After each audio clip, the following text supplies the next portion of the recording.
Hi, ಹೇಗಿದ್ದೀರಾ ಎಲ್ಲರೂ? ನಾನು ನಿಮ್ಮ ಗುಪ್ತ ಹುಡುಗಿ. ಭಾಳ ದಿನ ಆಯ್ತಲ್ವಾ ನಿಮ್ಮೆಲ್ಲರ ಜೊತೆಗೆ ಮಾತಾಡಿ. ಇವತ್ತು ಏನು ಯಾಕೆಷ್ಟು ದಿವಸ ಆಯಿತು ಅಂತ ಕೇಳಿದ್ರೆ, ಹೀಗೆ ಒಂದಷ್ಟು ಕೆಲಸಗಳನ್ನೆಲ್ಲ ಮುಗಿಸ್ಕೊಂಡು ಆಮೇಲೆ ನಿಮ್ಮೆಲ್ಲರ ಜೊತೆ ಮಾತಾಡೋಣ ಅಂತ ಅಂದ್ಕೊಂಡೆ. ತುಂಬ ಜನ ಈಗ ಸಬ್ಸ್ಕ್ರೈಬ್ ಮಾಡಿದ್ದೀರಾ, ತುಂಬ ಜನ ವೀಡಿಯೋಸ್ನ ನೋಡ್ತಾ ಇದ್ದೀರಾ. ಅದಕ್ಕೆಲ್ಲ ನಾನು ಥ್ಯಾಂಕ್ಸ್ ಹೇಳೋಕ್ಕೆ ಇಷ್ಟಪಡ್ತೀನಿ. ಹೀಗೆ ನೀವು ಸಪೋರ್ಟ್ ಮಾಡ್ತಾಯಿರಿ. ನಾನು ಹೊಸ ಹೊಸ ವೀಡಿಯೋಸ್ಗಳನ್ನೆಲ್ಲ ತಗೊಂಡು ಬರ್ತೀನಿ. ಇವತ್ತು ಏನಪ್ಪ ಅಂದರೆ, ನನಗಿಬ್ಬರು ಲೆಟರ್ಸ್ ಬರ್ತಿದ್ದೀರು. ಸೊ ಇವತ್ತು ನಿಮ್ಮ ಕಥೆಗಳನ್ನ ಎಲ್ಲರ ಜೊತೆ ಓದಿ ನಿಮ್ಮ ದುಃಖ ನೋವನ್ನು ಹಂಚ್ಕೊಳ್ಳೋಣ ಅಂತ ಬಂದಿದ್ದೀನಿ. ಏನಂತೀರಾ? ಇವತ್ತಿನ ನಮ್ಮ ಮೊದಲನೇ ಕತೆ ಬಂದಿರೋದು ಒಂದು ಹುಡುಗನಿಂದ. 24 ವಯಸ್ಸಿನ ಹುಡುಗ. ಇವಾಗಿಂದ ಏನು ಮಾಡ್ತೀರಿ ಅಂದರೆ, ನಾವು ನಮ್ಗೆ ಯಾರು ಕಥೆನ ಕಳಿಸಿದ್ದಾರೆ ಅವ್ರ ಹೆಸರನ್ನೆಲ್ಲ ಏನು ರಿವೀಲ್ ಮಾಡೋದಿಲ್ಲ. ಅದೆಲ್ಲ ಪ್ರೈವೇಟಾಗೇ ಇರುತ್ತೆ. ಬರೀ ಅವರ ಹೆಸರು, ಎಲ್ಲಿಂದ, ಮತ್ತು ಅವರ ವ್ಯಕ್ತಿತ್ವ ಬಗ್ಗೆ ಮಾತಾಡ್ತೀರಿ ಅಷ್ಟೇ. ಹಿಂದೆ ತುಂಬ ಬ್ಯಾಕ್ಗ್ರೌಂಡ್ ನಾಯ್ಸ್ ಇದ್ದರೆ ಇಗ್ನೋರ್ ಮಾಡಿ, ಬರೀ ನಾನು ಮಾತಾಡೋದನ್ನ ಕೇಳಿಸ್ಕೊಳ್ಳಿ ಸಾಕು.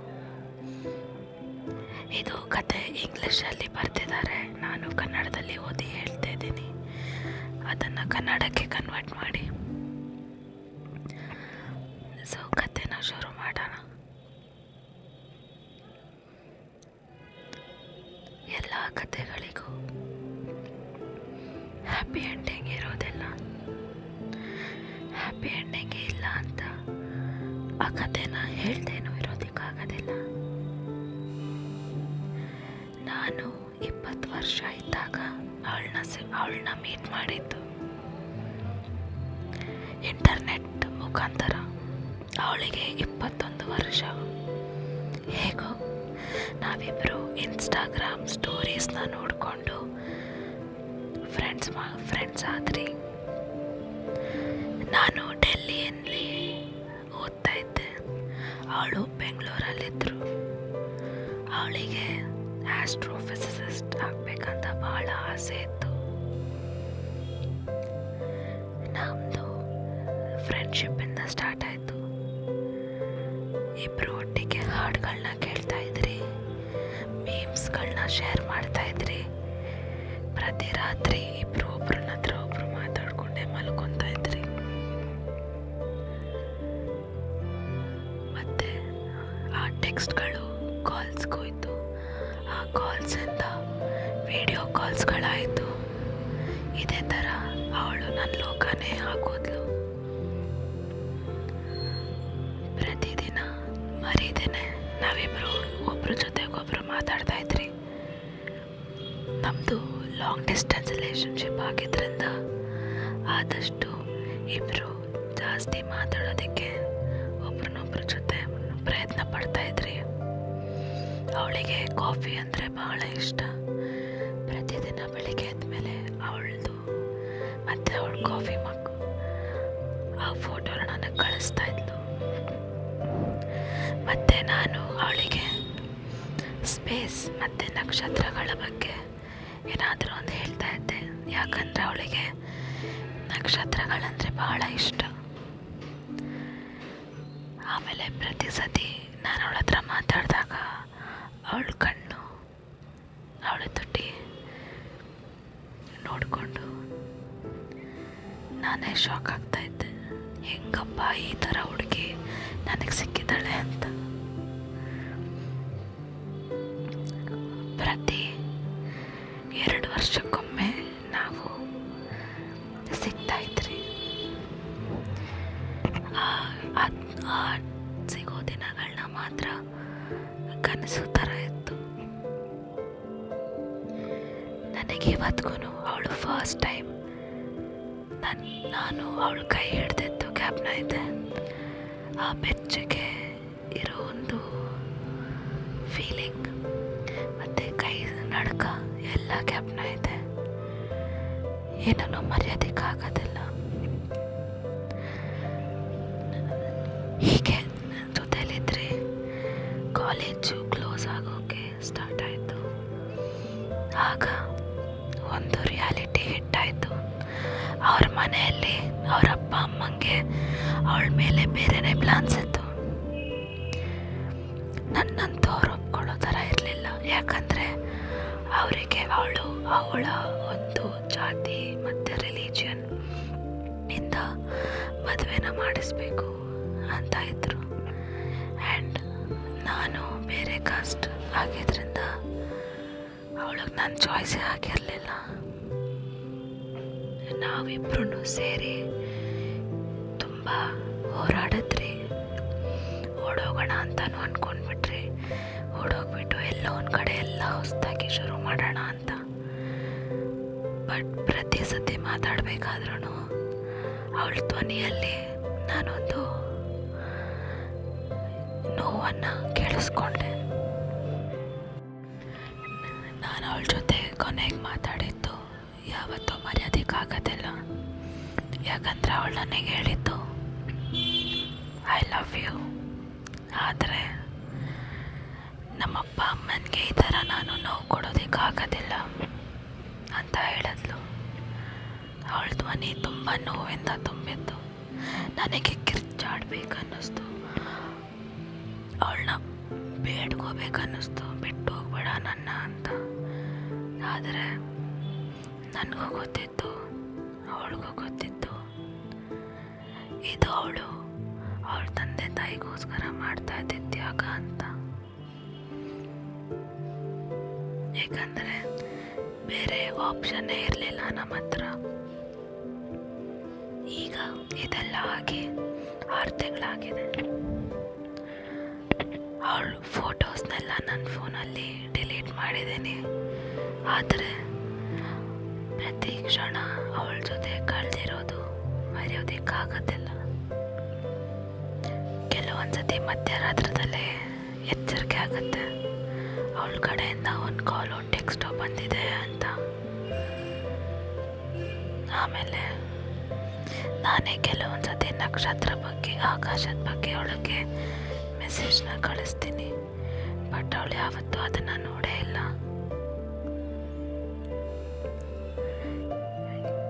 ಕೆಲವೊಮ್ಮೆ ಪ್ರೀತಿ ಕೊನೆವರೆಗೂ ಇರುತ್ತೆ ಅಂತ ಹೇಳೋದಕ್ಕಾಗೋದಿಲ್ಲ.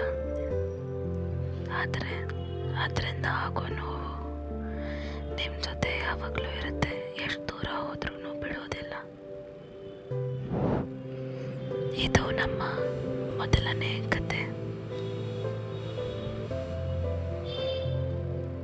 ತುಂಬ ಬೇಜಾರಾಗತ್ತೆ ಈ ಥರ ಸ್ಟೋರಿಗಳನ್ನ ಕೇಳಿದಾಗ. ಯಾಕಂದರೆ ಹೇಗೋ ಇಬ್ಬರೂ ಚೆನ್ನಾಗಿದ್ರು,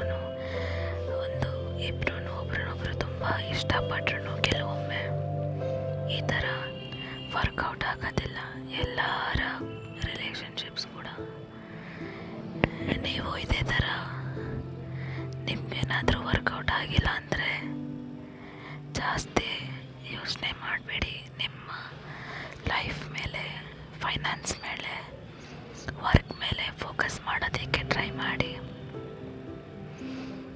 ಇದು ಈ ನೋವು ಯಾವತ್ತೂ ಕಡಿಮೆ ಆಗುತ್ತೆ ಅಂತ ಹೇಳೋಕ್ಕಾಗೋದಿಲ್ಲ. ಇವತ್ತಿನ ನಮ್ಮ 2ನೇ ಕತೆ ಬಗ್ಗೆ ನೋಡೋಣ ಬನ್ನಿ. ಈ ಕತೆ ಬಂದಿರೋದು 29 ವರ್ಷದ ಹುಡುಗಿಯಿಂದ. ನನಗನ್ಸುತ್ತೆ ಮುಂದಿನ ಸತಿ ಈ ಥರ ಕತೆಗಳನ್ನ ಓದಬೇಕಾದ್ರೆ ನಮ್ಮ ಅನೋನಿಮಸ್ ರೈಟರ್ಸ್ಗೆ ಏನಾದರೂ ಒಂದು ಹೆಸರುಗಳನ್ನ ಇಡ್ಬೋದು ಅಂತ.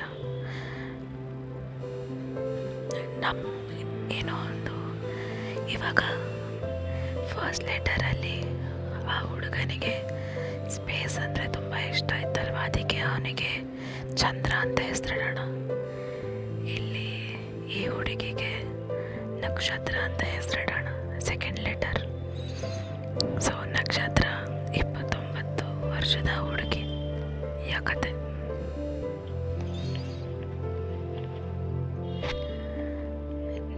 ನಾನು ಯಾವತ್ತೂ ಅಂದ್ಕೊಂಡಿರಲಿಲ್ಲ ಈ ಕಥೆನೇ ಮತ್ತೆ ಇನ್ನೊಬ್ರು ಯಾರಿಗಾದರೂ ಹೇಳ್ತೀನಿ ಅಂತ.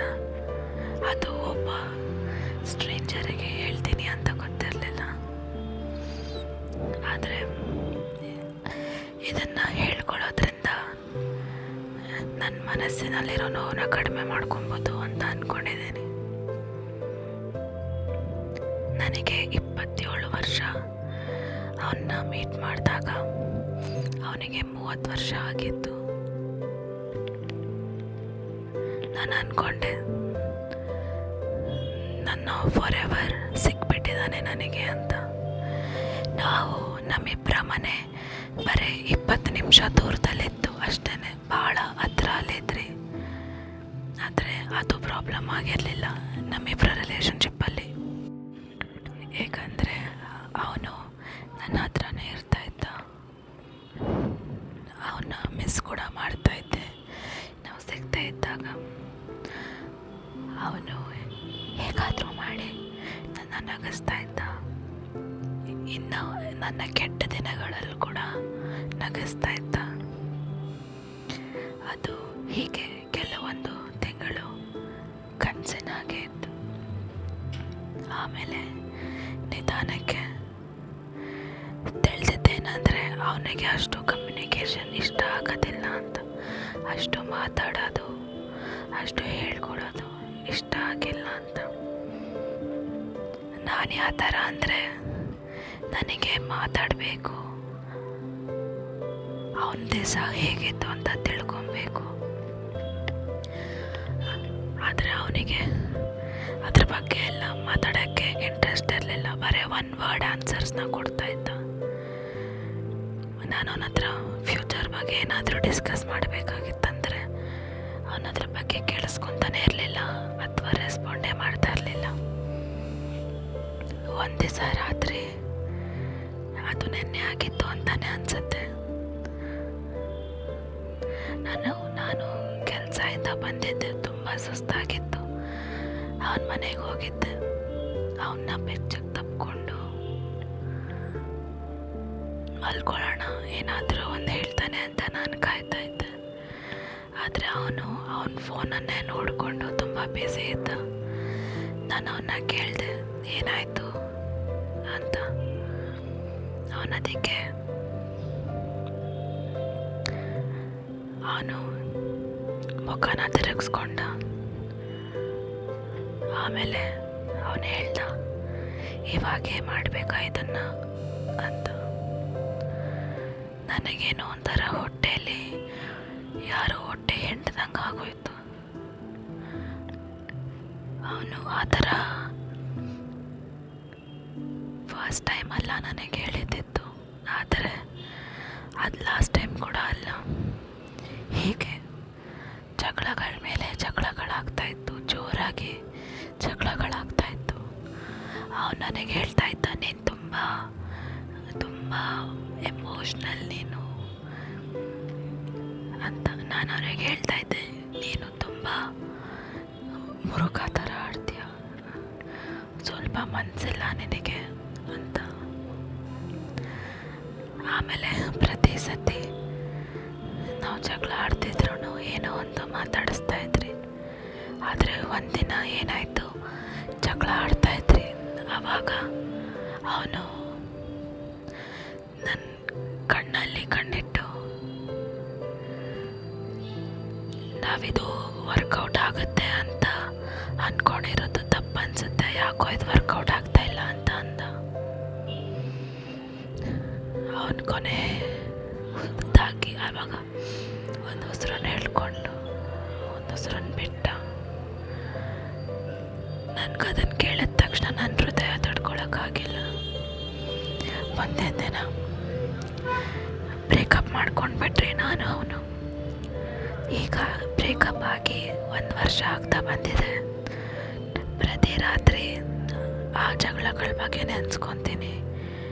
ಏನಾದರೂ ಒಂದು ಚೇಂಜಸ್ ಮಾಡ್ಬೋದಾಗಿತ್ತ, ಏನಾದರೂ ಒಂದು ಡಿಫ್ರೆಂಟಾಗಿ ಮಾಡ್ಬೋದಾಗಿತ್ತ, ನಾವಿಬ್ಬರು ಏನಾದರೂ ಟ್ರೈ ಮಾಡಿದರೆ ವರ್ಕೌಟ್ ಆಗ್ತಾಯಿತ್ತ ಅಂತ ಎಲ್ಲ ಯೋಚನೆ ಬರುತ್ತೆ. ಕೆಲವೊಂದು ಸತಿ ಮೇ ಬಿ ನಾವಿಬ್ಬರು ಜೊತೆಗಿರೋದು ಬರ್ತಿಲ್ಲ ಅನಿಸುತ್ತೆ. ಬಟ್ ಕೆಲವೊಂದು ಸತಿ ಮೇ ಬಿ ನಾವಿಬ್ಬರನ್ನೇ ಒಬ್ರನ್ನೊಬ್ರನ್ನ ಬಿಟ್ಕೊಟ್ಬಿಟ್ರಿ ಅನಿಸುತ್ತೆ. ನನಗಿಷ್ಟೇ ಗೊತ್ತಿರೋದು, ನಾನು ಅವನ್ನ ತುಂಬ ಪ್ರೀತಿ ಮಾಡಿದೆ. ನನಗಿದ್ದೆಲ್ಲ ಅದರಿಂದನೂ ನಾನು ಪ್ರೀತಿ ಮಾಡಿದೆ. ಆದರೆ ವರ್ಕೌಟ್ ಆಗಿಲ್ಲ. ಎಲ್ಲ ಒಂದು ಕಡೆ ನಾನು ಹೋಪ್ ಮಾಡೋದಿಷ್ಟೇ, ಅವ್ನು ಚೆನ್ನಾಗಿರಲಿ ಅಂತ ಅಷ್ಟೇ. ತುಂಬ ಥ್ಯಾಂಕ್ಸ್ ನಕ್ಷತ್ರ, ನಿಮ್ಮ ಈ ಸ್ಟೋರಿಯನ್ನು ನಮ್ಮ ಜೊತೆ ಶೇರ್ ಮಾಡ್ಕೊಂಡಿದ್ದಕ್ಕೆ.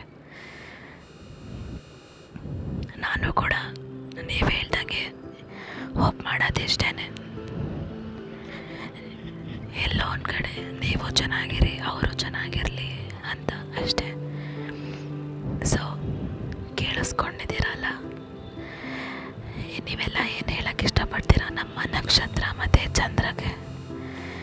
ನೀವು ಏನಾದರೂ ನಿಮ್ಮ ಎಕ್ಸ್ಪೀರಿಯನ್ಸ್ನ ಅಥವಾ ನಿಮ್ಮ ಕಥೆಗಳನ್ನ ನನ್ನೊಂದಿಗೆ ಶೇರ್ ಮಾಡಬೇಕಂದ್ರೆ ನನ್ನ ಇಮೇಲ್ ID-ನ ಡಿಸ್ಕ್ರಿಪ್ಷನ್ ಬಾಕ್ಸಲ್ಲಿ ಕೊಟ್ಟಿರ್ತೀನಿ. ನೆಕ್ಸ್ಟ್ ಟೈಮ್ ನಿಮ್ಮ ಸ್ಟೋರಿನ ಎಲ್ಲರೊಂದಿಗೆ ಹಂಚ್ಕೊಳ್ಳೋಣ, ಎಲ್ಲ ನೋವನ್ನು ಹಂಚ್ಕೊಳ್ಳೋಣ, ಒಬ್ರನ್ನೊಬ್ರು ಅರ್ಥ ಮಾಡ್ಕೊಳ್ಳೋಣ. ಮುಂದಿನ ವಿಡಿಯೋಲಿ ನಾನು ಸಿಗ್ತೀನಿ. ಇದು ನಿಮ್ಮ ಗುಪ್ತ ಹುಡುಗಿ. ಲೈಕ್, ಶೇರ್, ಸಬ್ಸ್ಕ್ರೈಬ್ ಮಾಡೋದನ್ನ ಮರಿಬೇಡಿ.